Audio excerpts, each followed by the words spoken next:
Hi everyone, how are you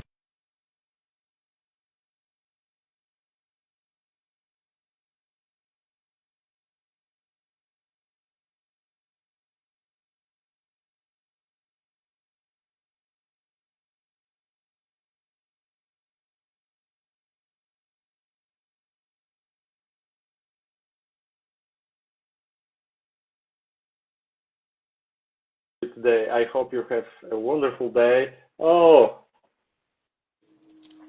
Hi. hi Kristina! So happy Awesome. to see you Okay. here. I'm glad you got me this time. It's direct and clear. Yeah, perfect. How are you doing? Good. Thank you. Yes, it's still morning for me, nighttime for you. Yeah. In 1 hour, I think I will be lying in bed with my son because tomorrow I have to wake up at I think 5 a.m. Why? I have to go to work Oh, so okay. early. Yeah, Your other work that pays you. yeah, exactly. I'm so happy you're here, and Oh, I'm thank so happy that you will share with us your story because every shared story is something important for me, for others, and I'm sure that it will help others to better understand that we should asking for help, looking for help as soon as possible. I mean, yeah, I think, yeah, asking for help and even knowing what you need is like half the battle, right? Yeah, right, Yeah. exactly. And so we can start, I think, with Okay. your story. So could you tell us how does it started with your OCD? When did you have your first symptoms? Did you know if that was OCD or not? And how long it takes to starting uh, therapy, proper therapy? Yeah, those are really good questions. And honestly, in sharing my story, I think from what I understand of, being in this for a while, it's a similar story like many others. Um, you know, honestly, when I look back, there's a lot of things that were going on when I was younger that I just had no idea. And I thought that Mm, I'm just particular or just maybe as a personality thing, which is the common yeah, thing we yeah. say diversity is not that. But when I didn't know what it was, I thought it was that. Um, and when I'd say the other big piece for me, like growing up in Ukraine, like the earliest memory I have would be things that has to do with germs and contamination. Like it was really common for my great grandma or my grandma, for example, like when feeding, right? Like they would taste and they'd give me the spoon, and I just had a strong visual image of like immediate Yeah. recoil because it's like I could see all the Mhm. germs or whatever on that spoon, and it just absolutely no, I will not touch the food, I wouldn't eat it. And then when we came to the States, I mean, I think we have to also talk about like OCD in general, like what is it, how is it that it shows up in our lives. And I think we're still learning, right, in terms of the exact neurobiological components, stressors. But I will say at least environmental aspects really shape you strongly. So like when I came to America, for example, in trying to learn the language and going to school, like I was bullied a lot, and Mm, you know teasing, picked on, like on purpose being told to do something when it wasn't the right thing to do, and then having everybody point fingers and laugh at you, stuff like that. That's like not pleasant, doesn't feel good. And so it's a lot of stress, and I think with all of mm, that, like a lot of natural, I think anxiety will come up, of course. But I think what it did is in that formation period, also because of like my parents had to work and there was a lot of kind of turmoil, and And then there's a separation that happens. So suddenly this whole aspect around relationship dynamics, mm, trying to belong, trying to find friends, trying to speak a language, trying to understand the jokes, a lot of stuff was going over my head. And so when there was so much really chaos, it became fertile soil for that being a really strong vulnerability for me. And so when I look at that, I'm like, well, that was like the perfect storm of environment and, mm, if you will, I yeah. guess, biology, right? You put it together. And so it started the cycle where I began to, again, I didn't know at the time, like, but the early things I remember is doing excessive apologizing, like constantly saying I'm sorry about all sorts of things, whether it was my Mm, fault or not my fault. Just always, I'm sorry, I'm sorry, I'm sorry, to the point that, people are getting really annoyed. yeah. um, right? Like makes sense, but like, I'm apologizing because I keep thinking something, there's this whole piece of people pleasing that started up, which is, because of those dynamics, it became so important to belong that of course then now you're doing everything possible to try to make sure everybody likes you and that, everybody's happy and make sure that, you're everywhere doing everything. There's a lot of burnout. There's a lot of I'd say overcompensating for a long time, and all these things were happening, right? And again, like as I now I say it and I listen to this stuff and when I reflect on this stuff, I'm like, oh my gosh, it's so obvious. But at the time it wasn't, it just felt like it was social dynamics and I'm still trying to fit Mm-hmm. in, and then my language got better. So now I'm like, okay, I'm able to get the jokes better. I'm starting to plug into groups a little bit more, but still so much focus was on that. And then things at home are a little bit rough. So I'd say if you put that together, you can probably already tell where this is going. Relationships themed OCD is like a big central focus for me. So, again, I didn't even know there was something called relationship OCD at all. This whole thing around like the other thing is this whole just right or feeling off and things needing to be a certain way, and kind of sprinkled in with some like morality pieces, like that stuff kind of came online. And again, I didn't know what it was at the time, because like in my culture, like for example, you don't talk about stuff, you don't sit there and openly Mm, discuss OCD or any other mental health or anything at all. You just don't. You could talk about going to drinks, you could talk about, I don't know, oh, mm, got a massage here or there, or for ladies it was, let's talk about makeup and products and hair. There could be like a little bit of gossip, but there's a lot of culturally usually like kind of judgment and pressure yeah. that's unspoken, and like you have to perform. So that in itself also created this certain internal dynamic of, oh my gosh, I have to do all the right things and read between the lines and make sure I understand who's saying what. So all of that environmental stuff just created a lot of yeah, insecurity and vulnerability in that area. And so the first really, like, I remember thinking maybe I have it when I kind of read on it here and there. And then I would kind of say, no, I don't have it because I don't check the locks. Like, I don't really wash my hands like that. I don't have that thing. So for the longest time, I'd blow it off. And Mm, I remember sitting at this one class, it was in like an associate college, like it wasn't the full 4 degree, it was like an institute before, and it was an abnormal psychology class, and we happened to be talking like schizophrenia and then other things and OCD. And as we're talking, the instructor goes, oh yeah, and like one of the things that people with OCD can do sometimes is these repetitive behaviors, and some things are obvious, but some things are not obvious. And he gave an example. He goes, like somebody in this class might be sitting and looking up at the tiles on the floor, on the ceiling, and they might be, visually tracing it. And I'm like, and I kind of went dead because I'm like, oh my God, like I'm doing that. And I'm like, wait, what? I'm like, what do you mean? That's what? And so that kind of made me really stop and look at that. And he kept going, and I started mm, to now, of course, pay a lot more attention in class. Like, what do you mean? That wait a second, I trace stuff all the time. I trace the letter A in my head until it feels like, oh, okay, I feel good and done, and then I finish letter A, and then I go to B. I basically never get to C, go back to A again.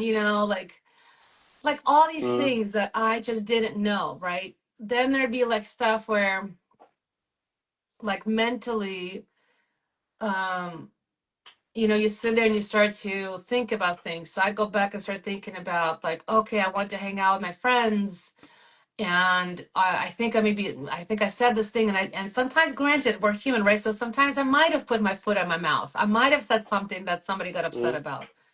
But the difference is like I yeah, can't see it, and so instead of seeing it and being able to either say sorry legitimately or just leave it alone and move on, like I'm clouded. I can't see what's happening. So I start to, think about it and think about it and go, oh my gosh. And then I'd contact that person and, hey, when I said that, did I offend you? I'm so sorry. And then here we go. And the whole cycle will start yeah. up again. Now I'm pulling people in. And again, I don't know what I'm doing. And end of the day, people got exhausted. Like I've had some friendships that were like, look, I love you, but like, I need a break from you.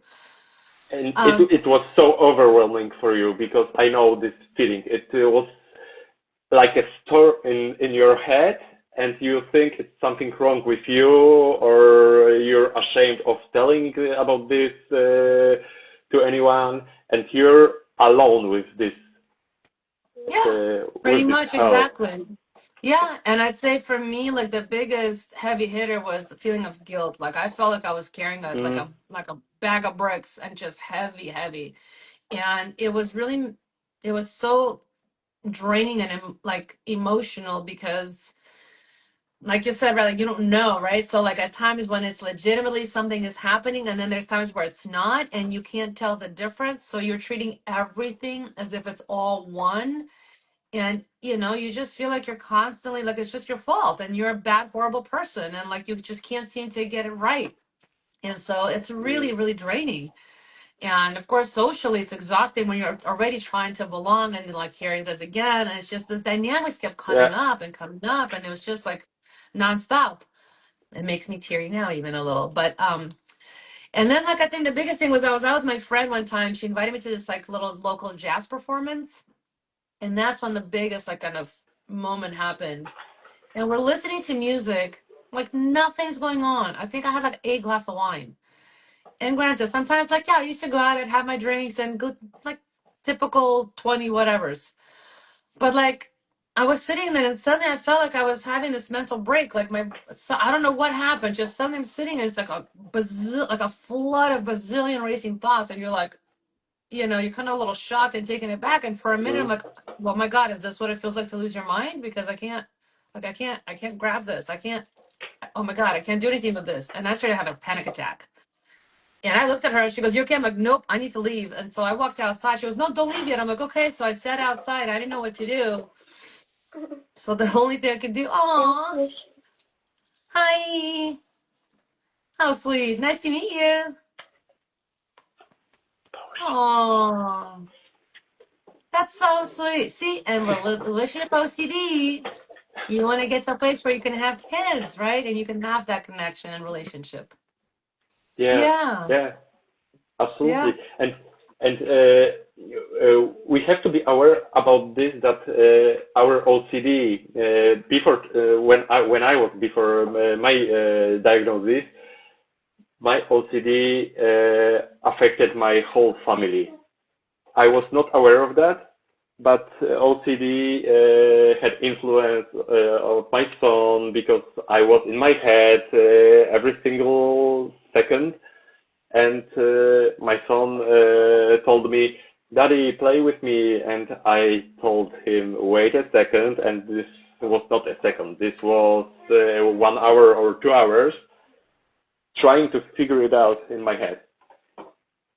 yeah, and exactly. And so, yeah, families, I mean, I think for me at the time, it was like, yeah, the thing that it really impacted is that I started avoiding spending time with my family, even though I would want to. And there were some complicated relationships I had with my mom, it's going to be a year since she passed next month, but like, I reflect on that. And the thing is that, relational dynamics are dynamic, like they're not static. Mm. So, when you have like your kid who wants to play with you or wants your attention, like you want that, like, right? You want that time. Aw, Za chwilę.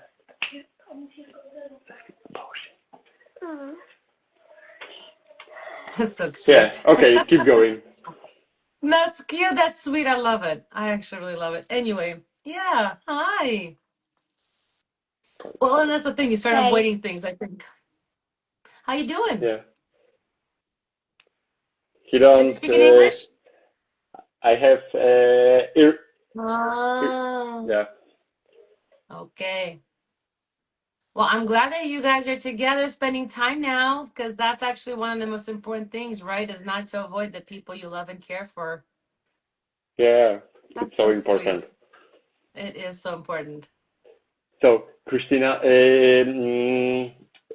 what was your the most important point in your journey before you starting therapy, before the point that pushed you into therapy, into looking for help? Well, I think it's like when I reflected on everything for a while, I realized like something isn't right. Like, Yeah. I think like most people, when you realize that something isn't quite right, like it's not like something's just off, and it's not getting better with whatever you're typically doing, which in this case was a lot of rumination and kind of a lot of researching and trying to figure stuff out. Um, I think for me that there was a point where that kind of really hit, where I'm like, okay, I got to do something about this, because it got pretty bad, and then a lot of my relationships were really affected, and so like when relationally things kept being unstable, I'm like, something Mm, here isn't right. Like, it shouldn't be like this. It shouldn't be this back and forth like this. mm, And so that's really when I started to look more into it. And then that's when I came across relationship OCD, and like everything I read was, oh my God, this is me in a nutshell. So that was a very clear sign, like, okay, I gotta go handle this like yeah. immediately. And how long did it take from first symptoms to starting therapy in your case? To get better, you mean? To Or what do you mean? point when you had the feeling, I need help, I have to start therapy, I have to look for therapist and start to doing something with this all OCD things. Yeah, you're saying how long did that take? Yeah, from first symptoms. Well, the thing is that I didn't get all this until like way later in my life, really like late 30s, to be honest. And so really it was then that I started actively looking and finding someone. So like I think it took me a couple of months. Mm, Um, and then also like entering the field and being in this specialty, and then learning and treating it. So that in conjunction with the therapy, like all happening kind of, I'd say, at the same time. Um, in many ways, there was I guess that you could say was kind of the blessing, is because I suddenly got seeped in this topic and learned so much about it. And really just dove head in, and so many things became clear and made sense. Um, and yeah, and when that happened, I mean, even though of course some things felt weird and uncomfortable, but I was like, well, if mm, this is helpful, then I'm gonna go for it. And I did. I gave it my yeah. full shot. I mean, at times it was really uncomfortable and I didn't like it. But yeah, I mean, I think the biggest thing is imaginal exposure scripts actually happen to be my favorites. Um, for whatever reason, they really worked well for me. Like, I love them. Mm, Um, doing response prevention for mental rituals was tough. yep. Um, but I really had to learn first what does it really sound like when I'm doing that kind of thought process. And really kind of grasp that, oh, this really isn't, I'm not problem solving, I'm not doing anything here that's useful. So Mm, once I really understood that, then it was easier to start to dismiss it and just say, I'm gonna just leave it unanswered, let it be, even though it felt weird. And really embracing that whole concept of do the opposite, right? Opposite action. And lo and behold, every time I would do it, it would really unlock and release. And so then it was just over time where, you kept trusting that and getting that confidence that like, okay, this works.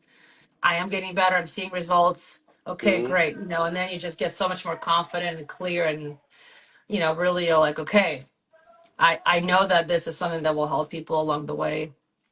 Um, I mean, sometimes avoidance still comes up, right? I mean, I think sometimes we're human. We still want to avoid stuff here and there. Yeah, But I think there's not like a rigid all nothing answer. I think it's, depends on you and your capacity and where you're at. And sometimes you can do more. And sometimes you're just like, I just can't today. And I think that's okay. Like we have to work with ourselves. Um, yeah. yeah. And I have also one question in my head. Uh, what was the most important and supportive thing in your recovery journey? Because in my case, at the really beginning after my diagnosis, the really supportive was my therapist, and I'm so grateful for her for that. But the next thing was the community, because when I started doing something on social media and I started connecting to people with OCD who really understand my feelings, my thoughts, my compulsions, and all these OCD mechanisms, it's much easier to speak with those people and feeling and this feeling to being to see people understand perfectly what I feel inside is something important to me. Yeah, I mean, I agree with you. I think for the longest time, I really felt very alone and like it's just me. And I think that's a really common experience for everybody. And Mm, it's true. When you asked the question, the first word that came to my mind is community. Because once you started to, like, I started to plug in and find people who were talking about this, as well as, of course, with the therapy and all the learning. But really, it's community. And the more I started to plug in, like I lit up because suddenly I'm like, oh my gosh, it's not just me, and I'm not some little crazy person out here by myself that's just lost their mind. Like there's an answer for this. There's a whole slew of people who experience this. There's a whole slew of people who experience something that's very close and just like my kind of experience. So suddenly you feel connected and not so mm, isolated, and that was really, really huge turning point. For yeah, sure, 100%. yeah, absolutely. And I'm so grateful to that I could meet you and that we are connected. We're Oh my gosh, speaking. same. Yeah, we're speaking right now. I'm a little bit sad that we can't meet together in Chicago, but maybe next time. And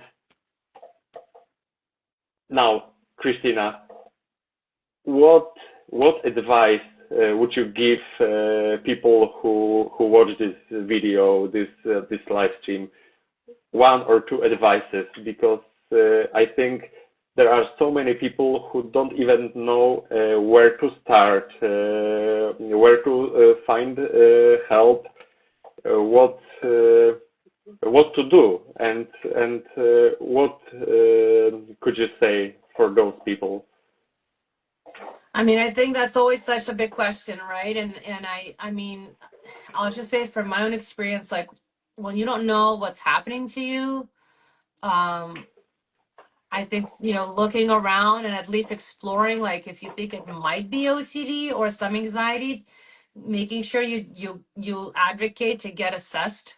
Because if you Mm, get the proper assessment, you'll have a better understanding what is it, where am I? Like, because it could be maybe generalized anxiety as OCD, or maybe you think is, or maybe it's, you're having a panic attack, but it really is driven by OCD. yep, There's so many other ways it can show up because you don't know, right? So you can end up just having this horrible symptom kind of outcome and not realize, but really it's because of OCD. So I think, that's the first thing is to try to figure that out. And then I think the yep, second thing is that when you do, like, I would love to say that there's like a magic bullet, this awesome answer, just do this and then poof, you're better.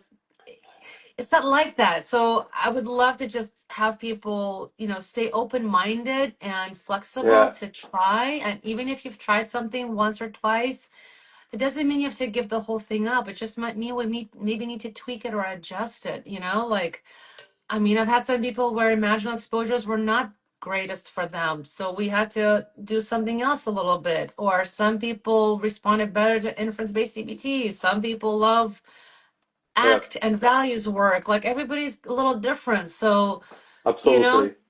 I think it's just stick with it and not throw the whole, don't be all or nothing is all I'm saying, right? Let's not be extreme. Let's stay a little more open-minded and really keep trying Yeah, it and see if you can find a person you connect with. Because honestly, when you find somebody who really gets it, like that's another piece of it. That really helped me a lot. It sounds like, I mean, it helped you too, right? Like yeah, when you find somebody who really speaks that and goes, "Oh yeah, of course, no, totally, everything you're saying makes sense." It's like it's just, I think it's such a relief, and you yeah, feel, seen and understood. yeah. Agree. And my advice, I know it's not, it's simple, but it's not easy. It's definitely not easy. But the most important is the first step. If we we should face our fears, we should face our anxiety. That sure, we can be scared of starting therapy, of talking with someone with therapists about our problems, but this first step make a really big difference. And as you know, exposure makes also a big difference. We should facing our fears, and then we can live our life with this anxiety, because anxiety will not disappear like just like that, but we can live our life with happiness, with our families. But the first step is the hardest. Every single time, every single exposure is hard, but it's worth the effort. And yeah, we 100%. Well, should look act at you, right? You have a family, you have your kid, right? Like I recently got right. married. Part of why we're not getting married is I'm going on a honeymoon, right? So it's like these are the things you want. You want to live the life you have now because, at some point it's going to be over. Yeah, And it's like, yeah, yeah, I don't want OCD to keep taking that, like, and I don't want people to have that either. I want people to live, like, experience your life, do the thing you want, have the thing you love, have the thing you want, since we have this one chance, at least from what I know so far, so that we yeah, can, have some joy or some sense of like, at least I did it, absolutely, even though I was scared completely, but I did it anyway. And, I'm happier for it. exactly. So yeah, I'm so happy for this conversation, and so happy you shared with your story, because I sure that we can help someone. Maybe it's one person there, somewhere there, but it's so important, because Absolutely. I Thank you so know. much for having me. I love your work. I love your memes. They're funny. They're on point. Oh, Visually, I'm like, that's exactly what it feels like. Oh, yeah, that's what it looks like. yeah, Ah, and I know perfectly how did you feel when you was alone with your brain, with your mind, and I know how how I was how was I feeling when I was alone, and I want to help people to show them they are not alone. exactly. And I think for, I think the biggest thing I hear personally is more like when people are just starting out, they could feel a little bit out of sorts. Like, where do I start? What do I do? And it's always going to be, at least from what I see, is similar kind of process, which is first is getting understanding of what is OCD and kind of how what are your symptoms. And then you could do that through self-help. You could do that through, Yeah, if you want to do books or there's courses, then you next level, of course, is finding a therapist. Yeah, There's absolutely. directories out there like IOCDF, ICBT. They both have directories. ACT has directories. And then plugging into somebody, and then kind of going on from there. But having some kind of like a system, some process. Otherwise, it could feel like you're kind of jumping, to a lot of different places instead of having a flow, from start to Yeah, finish. That you can actually work on this step by step. absolutely. So, Christina, thank you so much. Thank I'm you. sure that that is not our last live stream. I'm I sure. hope not. I enjoy talking to you every time. Thank you so much for having me. I really appreciate it. Yeah. Now I'm going to my son, and we're Good. going to Yes. sleep. Perfect. Perfect. So, I hope you have a and great rest of your night then. and congratulations Oh, thank because you. of your wedding. I'm Thank so you. Thank you. happy for your happiness, and yeah. Thank you. I appreciate it. Ah, same back. Yeah. Thank Bye. you, Christina. See Thank you next you. time. Bye bye.